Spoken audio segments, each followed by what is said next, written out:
نبی علیہ السلام فرمائی کہ ما تسپت دا کدا تاسو تمعلوم شو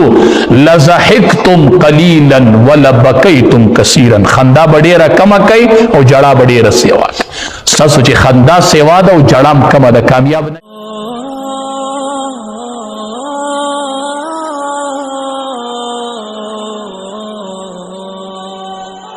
خوشی زئی کی کینا سترګې پټوا وای زمول شو اعلان شو زمانم واغسته شو پلان کې د پلان کې زوی وفات شو نن به په پلان کې ټیم جنازه وای زما جنازه وته خلق را له غسل راکی څوک می په یو طرف پړی څوک په بل طرف څوک وی ما ول کپن راوړی دی څوک وی ما ول راوړی څوک وی زول پیټای جوړوم څوک وی سترګې غړي دي دي څوک وی دا رنگ تور شوی دی دا خبره را باندې خلکو شروع کړي زمړې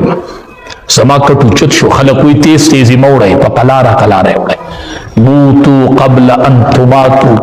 نبی علیہ السلام وی د مرګ نمخ کې مړ شي د مرګ نمخ کې مړ شي د مرګ نمخ کې ځان مړ تصور کړي چې زمول شم او ما باندې چې پلان کې پیسې وي ما چې پلان کې نظم کلان دې کړي او ما سره خو حساب شروع او ما خو دغه پیسو فکر نو کړي په ما خو قرض دی په ما خو پر دې حق دی اوس پسې چل کوم او قبر ته کوس کړم حساب شروع د الله دربار کې حاضری ولګېدل ملائک را لار ناشنا مخلوق را باندې راغی نه مور شته او نه خور شته او نه پلار شته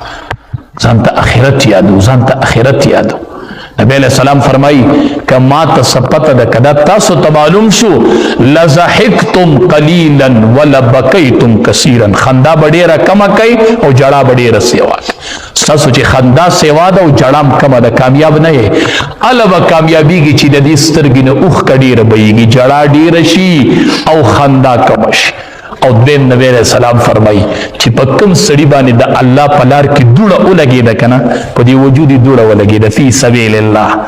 په لاره د الله کې وتلی و په دې وجود یې دوړه ولګېدله په دې وجود یې دوړه ولګېدله نو دا دوړه چې دا نشي جمع کېدی غبار جهنم دخان جهنم دا لوړه دا په د باندې چې کومه دوړه لګېدلې ده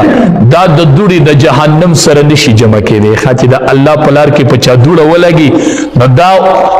دا وجود الله جهنم ته نه غورځوي په دې د الله په لار کې دوړه لګېدلې ده نو په دې به د جهنم لوګې نه لګي چې په کوم وجود باندې د الله په دربار کې د الله په لار کې ان وختونه ولګو د الله په لار کې سفر شروع کړي د آخرت فکر شروع کړي ځان له آخرت ګټي شروع کو.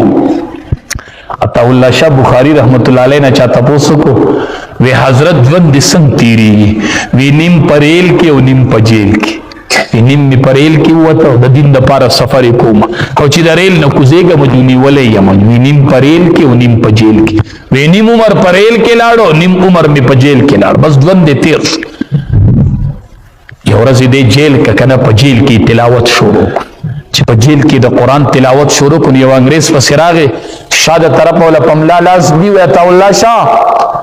ایت الله شاه بس ک نور د تلاوت مکوا په ما کې د جړه طاقت نور ختم کو زنور جړلې نشم چې هغه تلاوت شروع کو دلته انګريز په جړه شو پری ود د جړه د وجنه جړه په کې طاقت ختم کو نه تا الله شاه بخاری رحمت الله علیه پملا لاس کې خود حضرت بس کا فما کې د نور د جړه طاقت ختم کو دا خلقو